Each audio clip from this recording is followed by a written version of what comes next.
अब रुख करेंगे जफरवाल का, जहां 21 अप्रैल को ज़िमनी इलेक्शन की सूरत में बड़ा सियासी दंगल होने जा रहा है। हल्के की अवाम ने नए चेहरे से उम्मीदें वाबस्ता कर ली है। मजीद जानते हैं बोल न्यूज़ के नुमाइंदा शहजाद हुसैन से। जी शहजाद, क्या कहना है शहरियों का? जी बिल्कुल, इस वक्त मैं मौजूद हूँ जफरवाल के हल्का PP 54 में, जहाँ पे 21 अप्रैल को एक बहुत बड़ा सियासी दंगल होने जा रहा है। ज़िमनी इलेक्शन में एक तरफ तो सुन्नी इत्तेहाद कौंसिल के अवैस कासम है, तो दूसरी तरफ पाकिस्तान मुस्लिम लीग नून के अहमद इकबाल हम इस वक्त शहरियों के साथ मौजूद हैं। हम उनसे जानते हैं कि वो इस हवाले से क्या कहते हैं। जी, ज़िमनी इलेक्शन होने जा रहे हैं, आप किसको सपोर्ट करेंगे? हमने तहसील जफरवाल में तकरीबन सभी सियासतदानों को आजमा लिया है।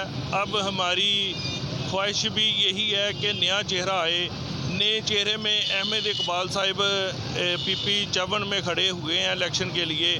हमारी मुकम्मल सपोर्ट भी इन्हीं को जाएगी और हमें यकीन है कि इनके वालिद साहब ने नारवाल की तकदीर बदली है।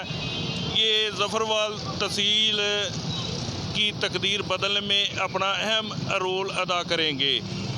जी बिल्कुल, आपने शहरियों की बात सुनी। उनका कहना यही है कि अहमद इकबाल से हमने उम्मीद वाबस्ता की है कि जिस तरह उन्होंने उनके वालिद ने नारवाल को बदला है, वहाँ पे यूनिवर्सिटियों का कायम सिटी स्पोर्ट्स कम्प्लेक्स बनाया है, रोड्स का जो इंफ्रास्ट्रक्चर है उसको बेहतर किया है। सब्सक्राइब करें और बेल दबाएं ताकि कोई खबर रह न जाए।